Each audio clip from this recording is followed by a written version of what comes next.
Els aficionats que cantaven el We Are The Champions a la plaça de Catalunya i al costat mateix, al començament de la Rambla de Canaletes, veiem que ja pràcticament no s'hi pot ni caminar. Està atapeïda la gent, com en les grans ocasions, per celebrar aquesta nit històrica del barcelonisme.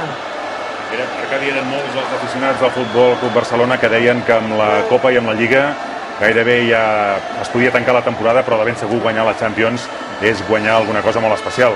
Bé, una mica suposo que molts ho deien amb la boca petita per curar-se en salut per si es perdia. Evidentment se sabia que el Manchester United era un rival molt important, no era l'Steaua de Bucarest, que va ser un altre rival fa uns quants anys ja del Barça en una final de Champions. Era una final difícil, havent guanyat Copa i Lliga.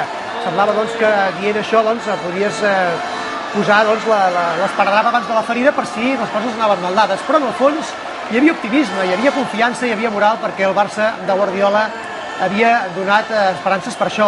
Havia jugat molt bé, tot i que tenia baixes importants, sobretot en defensa, però el Barça no ha fallat. El Barça de Guardiola ha guanyat, recordem-ho, per 2-0, i avui està celebrant-ho, de fet és la victòria més clara del Barça en una Copa d'Europa, perquè la primera contra la Sampdoria va arribar amb un gol de falta de Ronald Koeman a la pròrroga, i el 2-1 contra l'Arsenal va ser també una remuntada, i també només per un gol de diferència. Avui victòria per 2-0 contra el vigent campió, i podem avançar que es manté la història que des que hi ha aquest actual format de la Lliga de Campions, que es va deixar de dir Copa d'Europa i es diu Lliga de Campions, cap equip ha aconseguit renovar el títol.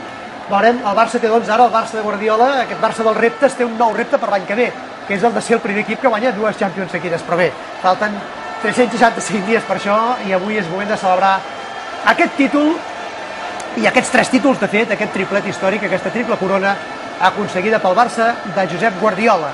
Un triplet que, com deies, i com parlàvem abans, serà de ben segur l'enveja de molts, perquè guanyar els 3 títols són pocs els equips que ho han fet. Evidentment, són pocs. A la Lliga Espanyola cap, ni tan sols el Real Madrid de les millors èpoques ho va aconseguir mai, va aconseguir doblets, però mai aquest triplet. Però sí que hi ha hagut en la història d'Europa, del futbol europeu, 4 equips més que anteriorment han aconseguit aquest triplet històric de guanyar la Copa d'Europa i, a més, la Copa i la Lliga del seu país.